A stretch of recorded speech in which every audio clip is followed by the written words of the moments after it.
네, 땅끝까지 복음을 이라는 제목으로 함께 오늘 말씀을 나누도록 하겠습니다.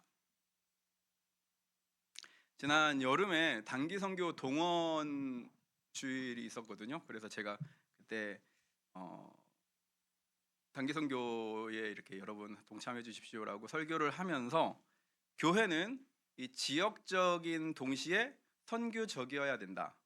좀 유식하게 말하면 로컬 처치이면서 동시에 미셔널한 처치가 되어야 된다. 이렇게 말씀을 드렸습니다. 기억나시나요? 그래서 저도 이걸 또 한 번 더 써먹을 수 있겠는데 이런 생각을 하게 되는 거죠.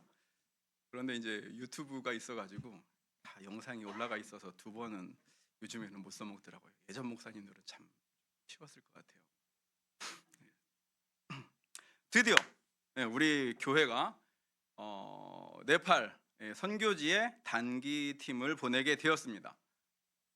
지역적인 동시에 이제 선교적인 교회로 우리가 딱 세워지는 그런 역사적인 주간이 바로 이번 주입니다. 할렐루야. 우리 박수 한번 칠까요? 감사합니다. 이 전도가 이 지역 사회에서 이제 어둡고 혼란한 세상 가운데 소망을 찾는 사람들에게 예수 그리스도의 복음을 전하는 것이고, 유행과 또 요란함 가운데, 이 소란함 가운데 막 요동치면서 정말 지친 사람들에게 평안의 복음을 전하는 것이라면, 선교는 동일한 복음을 가지고 국경이나 문화와 정치, 뭐 이런 인종이나 관습을 넘어서서 예수님을 모르는 사람들에게 나아가는 것이죠. 그들에게도 역시 동일하게 평안의 복음이 전해지는 것, 이것을 선교라고 할 수가 있습니다. 저는 오늘 이 사도행전 1장 8절의 말씀을 가지고 세 가지를 말씀을 드리려고 합니다. 1장 8절을 우리가 보면 이렇게 되어 있죠. 오직 성령이 너희에게 임하시면, 두 번째는 너희가 권능을 받고, 세 번째는 땅끝까지 이르러 내 증인이 되리라. 세 가지를 말씀을 하고 계십니다. 그래서 저는 땅끝까지 가서 전한다. 두 번째로 성령의 권능으로 전한다. 세 번째는 팀으로 전한다. 이 세 가지를 함께 나누려고 합니다.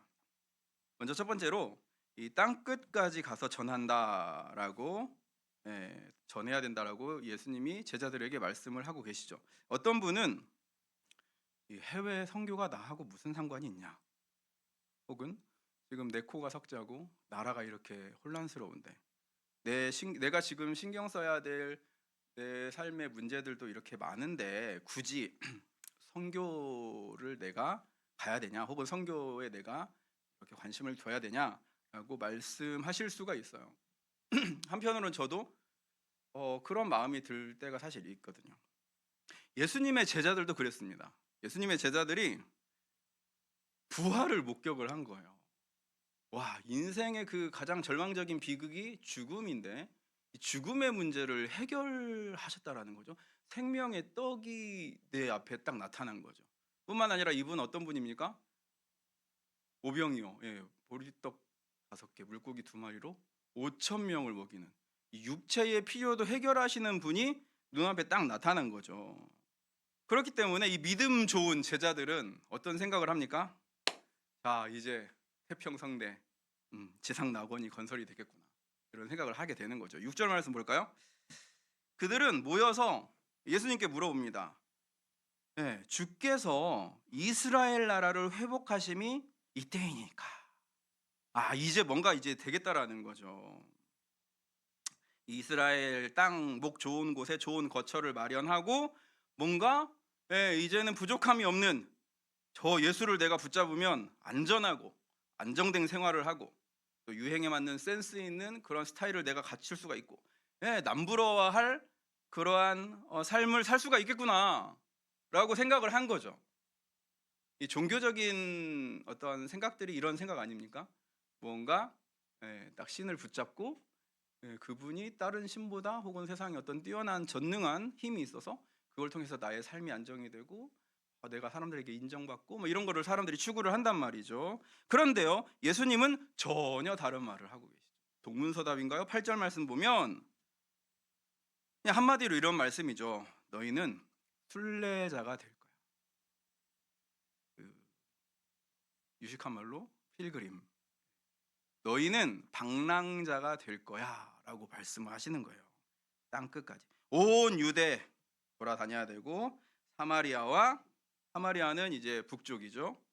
그리고 땅 끝까지 이르러 너희들은 순례의 길을 가게 됩니다. 전혀 예상치 못한 그러한 상황이 펼쳐지게 됩니다. 이 상황을 요약하면 예수님이 제자들에게 이렇게 말씀하시는 거죠. 나는 너희를 떠날 거야. 나는 이 땅을 떠날 거야. 하나님 우편으로 갈 거야. 그리고 거기서 또 다른 보혜사, 너희와 함께하는 보혜사 성령님을 보내줄 거야. 그분이 오시면 너희는 go nation, 너희는 열방으로 갈 거야. 온 유대와 사마리아와 땅 끝까지 이르러 내 증인이 되렴 하고 말씀하십니다. 평생 경기도에서만 사시거나 서울에만 사셨던 분들은 좀 쫄리지 않으십니까? 예수님은 그 제자들이, 저는 이런 생각을 했어요. 예수님이 이 제자들이나 제자들의 가족들이나 이 유대인들이 좀 평안하고 또 건강하고 잘 먹고 잘 사는 거 이걸 좀 배 아파하시나? 이런 생각도 사실 처음에는 좀 했는데 그게 아니더라고요. 그래서 어쨌든 이 상황을 딱 맞닥뜨리면서 제자들은 이제 뭔가를 막 생각을 하기 시작하는 거예요. 그러면서 예수님이 하늘의 영광을 그 모든 누리는 것들을 다 내려놓고 이 땅, 이 척박한 땅에 가난한 삶으로 오셨던 이유를 다시 한번 상기하게 되는 거죠. 그러면서 전체적으로 다시 막 판이 다시 짜지는 거죠. 다다다다다 다시 맞춰지기 시작하는 거예요. 이게 아니었구나. 이게 아니었구나. 하나님의 뜻은 이런 게 아니었구나라고 생각을 하는 거예요. 여러분 주기도문 아십니까? 예수님이 그렇게 기도하셨잖아요. 하늘에 계신 아버지의 이름이 거룩히 여김을 받으시고 하나님의 나라가 임하고 하나님의 뜻이 이 땅에서 이루어지기를 기도합니다. 그리고 그렇게 기도하신 대로 사셨어요. 그러니까 일용할 양식은 그 다음 문제였습니다. 나의 삶의 어떠함은 그 다음 문제였다라는 거예요. 설명을 드리면 잘 들어보십시오. 하나님이 이 창조 세계를 하나님이 이렇게 만드셨잖아요. 하나님이 만드신 창조 세계는 하나님의 다스림과 돌봄이 있는 하나님의 나라입니다. 그런데 어떠한 일이 일어났죠? 타락한 사탄과 그리고 그의 유혹에 동조한 인간이 마음으로는 하나님을 반역하고 그리고 삶으로는 하나님의 뜻에 반하는 악한 삶을 살아가는 거예요. 그러면서 하나님의 나라가 망가지게 되는 거죠. 세상을 무질서, 혼란, 고통과 죽음의 세상으로 망가뜨려 놓았습니다. 하나님은요, 하나님을 떠난 이 세상을 돌이키기 위해서 그래서 예수님을 이 땅에 보내주신 것이죠. 길과 진리요 생명이신 예수 그리스도가 이 땅에 오게 되는 것이죠. 그러면서 그분의 삶으로 그분의 사역으로 그분의 말씀으로 사람들을 하나님께로 아버지께로 마음을 다 돌려놓는 거예요. 그리고 이 땅에 하나님의 나라를 시작을 하시는 거죠. 회복을 시키는 거예요. 창조의 목적을 회복하는 하나님 나라의 시작이 예수 그리스도를 통해서 이루어지는 거예요. 시작되는 거예요. 오늘 예수님은 당신의 제자들에게 이 일이 계속 진행되어서 하나님의 나라가 다시 회복되는 것이 점점 확장되도록 제자들에게 이 모든 사역을 위임하십니다. 제자들의 공동체인 교회를 향해서 성령님이 오셔서 너희와 함께 하실 때 일어나는 가장 우선된 일은 땅 끝에서 하나님의 나라가 확장이 되는 거예요. 거기에서 너희가 하나님 나라의 복음을 전하는 것이야 라고 말씀하시는 거죠. 사실 이 말씀에 대해서 이 삶이 어떻게 이루어지나라는 것을 이렇게 묵상하면서 저는 우리 단기 선교 팀들과 금요일에 양화진의 선교사 묘역을 다녀왔습니다. 여기서 좀 깨달은 점이 있는데 그분들이 그냥 미국이나 호주나 영국에 사셨으면 굉장히 잘 사셨을 분들이더라고요. 나름대로 다 많이 배우셨고 많이 인정받는 분들이셨거든요. 그런데 그 선교사님들이 그 은둔의 나라, 인구의 3분의 1이 전염병으로 죽어나가던 조선에 오시잖아요. 그래서 짧게는 3년, 5년 이렇게 선교하시다가 죽어요. 순교를 하는 거죠. 그리고 거기 양화진에 묻혀 계시는 거죠. 그러한 삶을 이렇게 묵상하면서 예수님이 사도행전 1장 8절에서 말씀하신 삶이 이렇게 나타났구나, 이러한 삶이었구나라는 것을 깨닫게 되었습니다. 마태복음 24장 14절에 이렇게 말씀하고 계세요. 이 천국 복음이 모든 민족에게 증언되기 위하여 온 세상에 전파되리니 그제야 끝이 오리라. 이 말씀이 확실하다면 여러분, 예수님이 세상 끝에 다시 오셔서 산자와 죽은 자를 공의로 심판하실 때, 그리고 하나님의 나라가 이제 완성이 될 때, 어떤 민족도 어떤 종족도 나는 못 들었는데요, 나는 창조의 목적도 그리고 구원의 복음도 듣지 못했습니다라고 핑계할 수가 없게 되는 것이죠. 그 날이 이루어질 때까지 예수님은 예수님의 제자들인 공동체를 통해서 이 일들을 이루어 가십니다. 땅끝까지 가서 전하라는 거예요.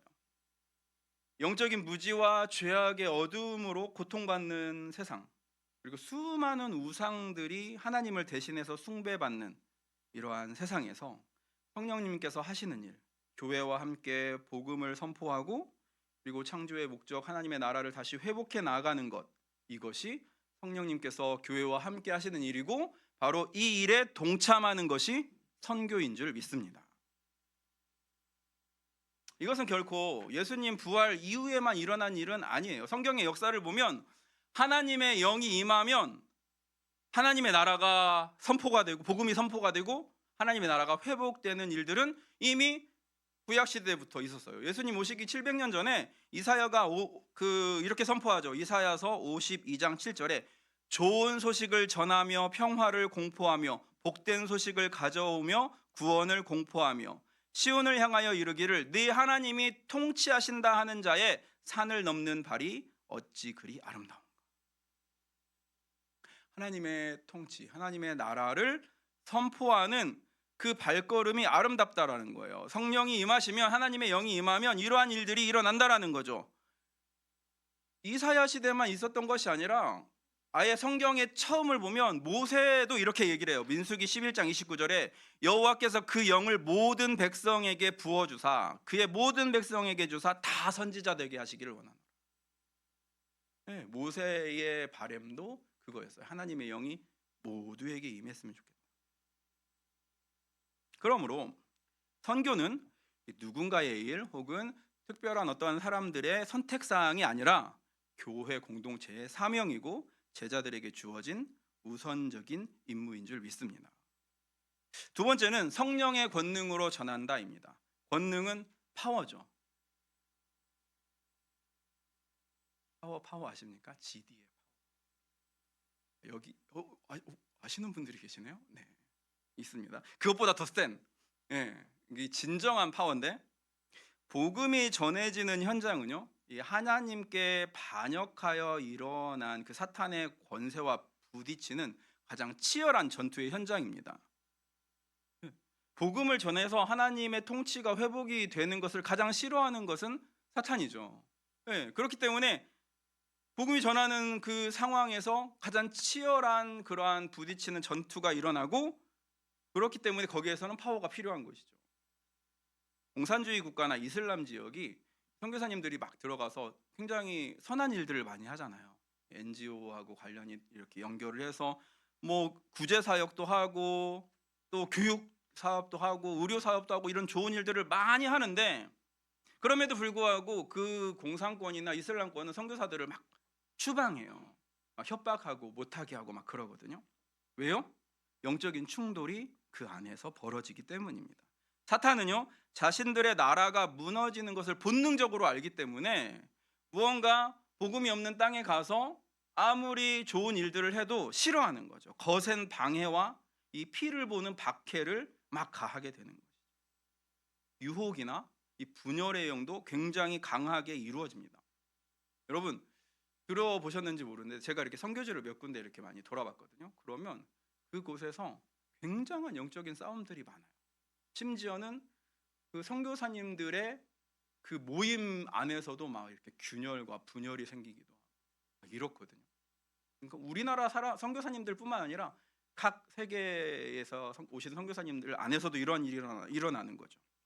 복음을 방해하는 일들이 굉장히 많이 일어납니다. 심지어는 금요일에도 잠깐 얘기를 했는데 단기 선교팀 이번에 저희 11명 가잖아요. 이분들 안에서도 좀 이렇게 어려운 일들이 있기도 해요. 갑자기 막 허리가 아프거나 여러 가지 일들이 있거나. 저도 평소에는 그냥 괜찮게 넘어가는데 갑자기 허리가 아프더라고요. 그래서 단기 선교 가야 되니까 치료받아야지, 물리치료받고 막 이랬습니다. 다양한 일들, 다양한 유혹이나 다양한 어지러움의 일들을 막 이렇게 버려나가는 것이죠. 왜요? 사탄이 자신의 나라가 깨어지고 하나님의 나라가 임하는 것을 그냥 보여주지 않기 때문이에요. 이 두려운 일을 사람의 의지나 사람의 능력이나 사람의 지혜로 감당할 수 없다는 것이죠. 그래서 성령님은 제자들에게 권능을 주시는 거예요. 예수님은 이것을 약속을 하셨죠. 그 약속을 믿고 기도할 때 복음은 능력이 됩니다. 로마서 1장 16절 내가 복음을 부끄러워하지 아니하노니 이 복음은 모든 믿는 자에게 구원을 주시는 하나님의 능력이 됨이라. 교회의 역사는 성령의 권능으로 이루어가는 하나님 나라의 확장입니다. 예수 그리스도의 능력, 예수 그리스도의 지혜, 그분의 위로, 그분이 모든 상황을 돌파하게 하시는 힘, 이 모든 것이 복음이 선포되는 곳에서 일어나는 것이죠. 그때 모든 열방은 하나님을 알게 되고 하나님을 인정하게 되고 하나님을 예배하게 되고 하나님이 기뻐하시는 뜻을 행하며 하나님께로 돌아오게 되는 것이죠. 이것이 지금도 굉장히 강하게 일어나고 있습니다. 지난 로잔 대회 때 최근에 따끈따끈한 소식을 들었는데 제가 한번 말씀드렸나요? 지금도 강한 부흥의 역사들이 막 여기저기에서 막 일어나는 거예요. 오늘날 한국 사회에 힘을 잃은 교회들이 참 많이 있습니다. 여러 가지 이유가 있겠지만 가장 중요한 이유는 구령의 열정이라고 하죠. 복음의 능력, 그 파워가 식었을 때 교회는 힘을 잃게 됩니다. 가끔 이런 얘기 들어요. 교회가 안 나오는 사람들이나 좀 돌아보고 관리하고, 또 어떤 사람들은 자기 가족도 구원 못 시키는데 무슨 선교를 나가냐, 이렇게 거짓 메시지, 이 가짜 뉴스를 막 퍼뜨리는 거죠. 이번 년, 그러니까 2024년도죠. 제가 들었던 이야기 중에 좀 안타까운데, 그 교회 안에서 그렇게 막 싸워요. 좀 그 전통적인 교회인데, 오래된 교회인데 그렇게 싸운대요. 성도님들끼리도 싸우고 성도님들하고 목사님하고 싸우고. 왜 그런가 봤더니 이 교회는 전도나 선교를 전혀 하지 않는 교회. 심지어는 새가족이 와서 새가족 사진을 찍어서 이렇게 게시판에 새가족 사진을 붙여놨는데 어떤 권사님이 지나가면서 이걸 왜 여기다 붙여놨냐, 딱 구석에다 좀 붙여놓으라.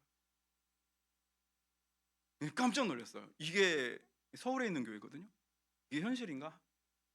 이 교회는 힘을 잃었구나. 그냥 자기들의 어떠한 이 동호회 정도로 전락하겠구나, 이런 생각을 하게 되는 것이죠. 굉장히 냉랭해지고 서로 싸우고 교회가 힘을 잃어버리는 이유는 복음의 능력이 없기 때문입니다. 여러분, 복음을 전하는 것이 영적인 무장이 되는 거 아십니까? 에베소서 6장 11절 이하에 보면 하나님의 전신 갑주를 취하라. 이는 악한 날에 너희가 능히 대적하고 모든 일을 행한 후에 서기 위함이라. 끝까지 강하게 서기 위해서 이 무장을 해야 되는데, 전신 갑주를 취해야 되는데, 여기서 6개가 나와요. 에베소서에. 짧게 말씀드리면 방어용 2개, 공격용 하나, 방어용 2개, 공격용 하나, 이렇게 나오는데, 어떻게 나오냐면 진리의 허리띠, 그 다음에 의의 호심경, 이게 방어예요. 그 다음에 공격용은 평안의 복음의 신, 이게 공격용입니다. 그리고 믿음의 방패, 구원의 투구, 이게 방어예요. 그리고 공격용은 성령의 검, 곧 하나님의 말씀. 복음과 말씀이 공격용 무기예요. 이게 최선의 방어는 공격이다 이런 말도 있잖아요. 능동적인 생존을 하기 위해서 하나님의 전신 갑주를 취할 때 복음과 말씀의 공격력 무기도 같이 무장을 하고 있어야 된다는 거예요. 그냥 막 때리면 맞고 이것만 하는 게 아니라 복음과 말씀으로 신을 신고 나가는 거죠. 안방에서 막 칼싸움만 하지 말고 복음의 신을 신고 나가라는 거예요. 이게 공격이고 이게 최선의 무장이라는 거죠. 복음을 전하기 위해서 마음을 새롭게 하고 말씀을 붙드는 것, 그 순간부터 우리는 영혼의 무장이 되기 시작합니다. 이 하나님의 말씀은요, 복음은 살아있는, 하나님의 말씀은 살아있어서 이거를 자꾸 관리하고 사용하고 하면 점점점 이게 잘 되는데, 지난주에 이 집사님하고도 그런 얘기했는데 사람의 머리나 뭐 기계 이런 거 안 쓰면 녹슬잖아요. 그런 것처럼 하나님의 말씀도 복음도 사용하지 않으면 점점점 굳어지고 침몰해 가는 것이죠. 저는 이제 그 토요일마다 전도를 하잖아요, 교회에서. 그 전에도 그런 걸 많이 느꼈는데, 이 작은 선물 하나 주면서 뭐 핫팩이나 이 물티슈 이런 걸 하나씩 주면서 예수님 안에 소망이 있습니다 라고 이렇게 내가 말하는 순간 내 안에 어떤 이 꺼져가는 불이 살아나는 걸 느껴요. 아, 내가 지금 무장이 되고 있구나. 내가 여기에서 잃어버린 정체성을 회복해 가고 있구나. 이게 잘 들어보십시오.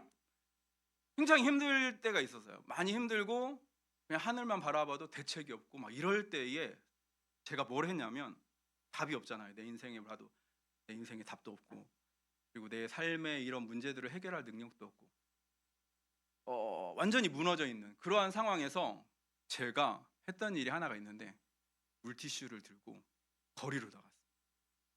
사람들이 지나가면 저보다 훨씬 행복해 보이고 저보다 훨씬 나아 보이는 사람인데 그럼에도 불구하고 전했어요.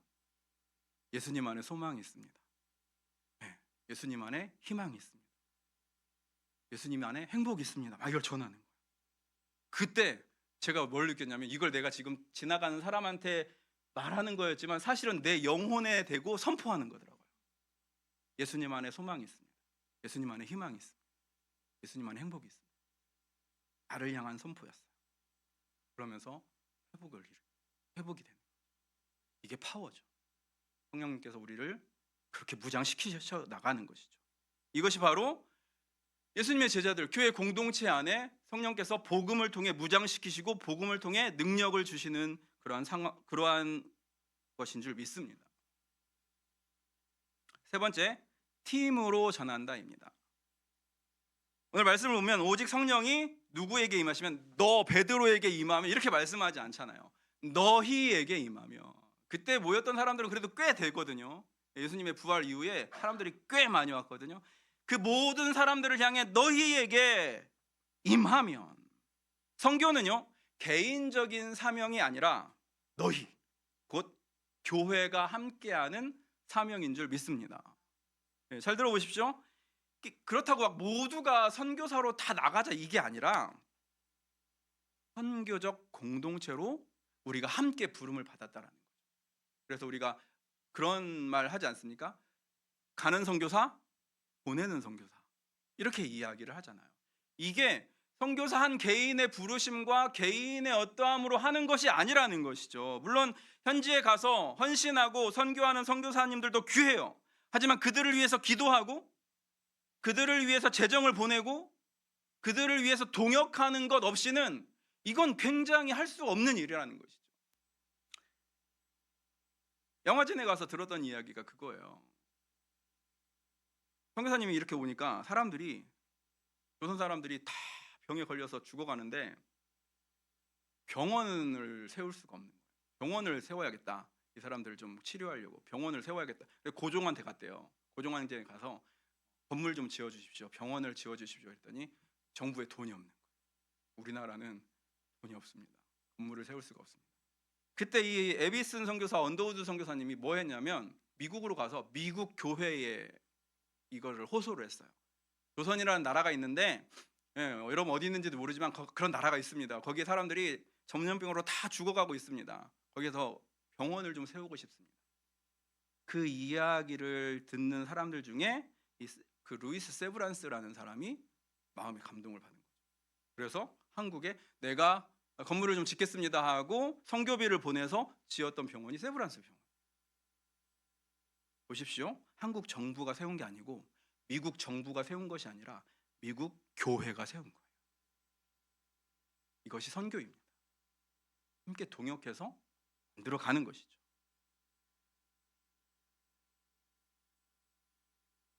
성령이 너희에게 임하시면 너희가 권능을 받고. 그래서 우리 선교팀도 이렇게 개인적으로 가지 않고 팀으로 갑니다. 11명이 팀 사역이라고 하죠. 그래서 선교는 무조건 팀 사역입니다. 무조건 팀 사역입니다. 언어 잘 못해도 그 팀으로 가면 굉장히 편해요. 누군가 한 사람은 그래도 뭐 해요. 뭐 중국어를 하든 영어를 하든. 그리고 저런 사람에게 저런 게 있어. 코로나 막 터질 때 그래도 막 그 몇 사람 없고 막 그래도 그때는 선교가 가능해서 비행기 타고 나갈 수 있을 때 베트남을 팀으로 간 적이 있습니다. 그때 이제 지원을 했던 팀들이 그때도 한 11명 정도 됐던 거. 11명 조금 안 됐, 10명 정도 됐는데 그래도 괜찮은 사람들이 왔어요. 그래서 이 팀 좀 뭐 되겠구나 그랬는데 좀 마음에 거슬리는 한 명 있었는데 그 청년이었습니다. 그냥 왔어요. 여러분 택배 아십니까?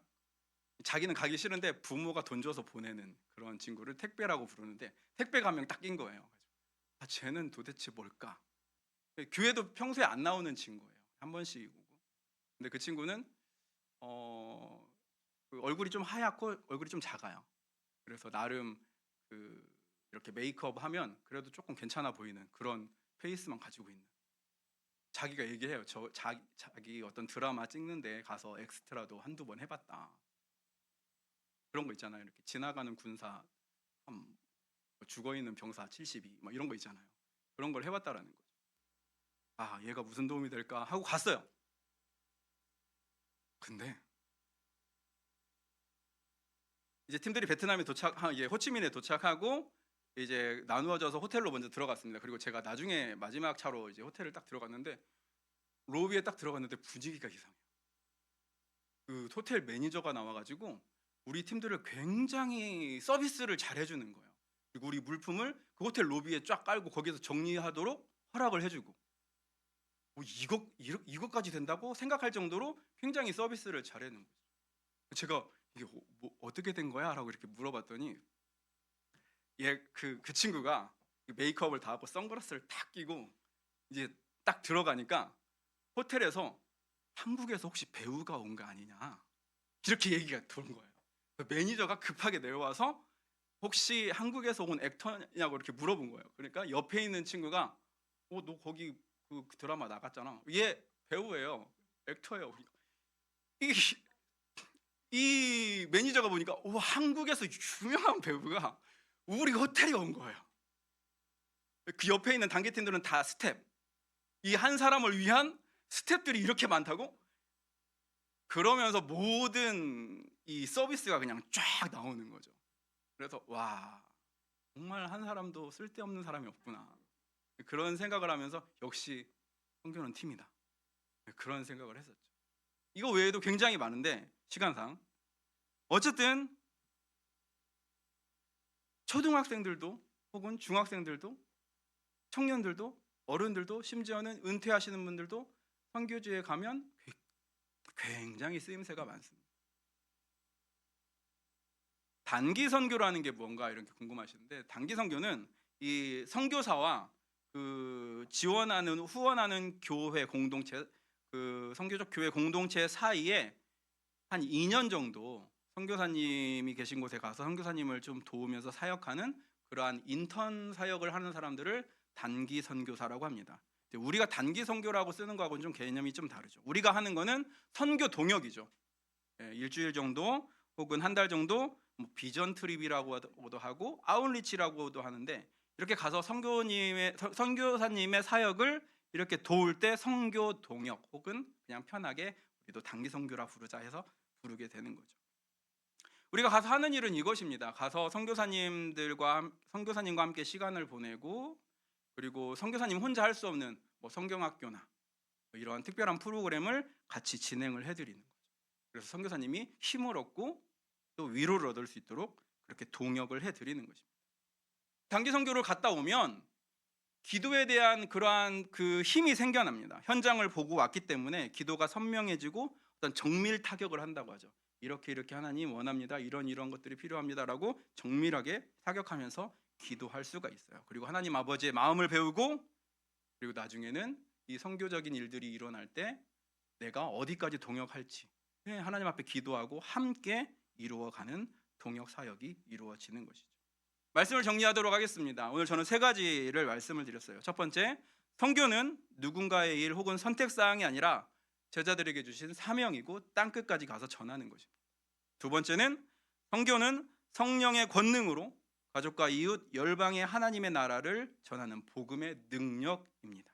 그리고 영적 무장입니다. 세 번째, 선교는요 개인 한 사람 한 사람에게 주신 사명이 아니라 공동체에게 주신, 교회에게 주신, 교회가 함께하는 사명입니다.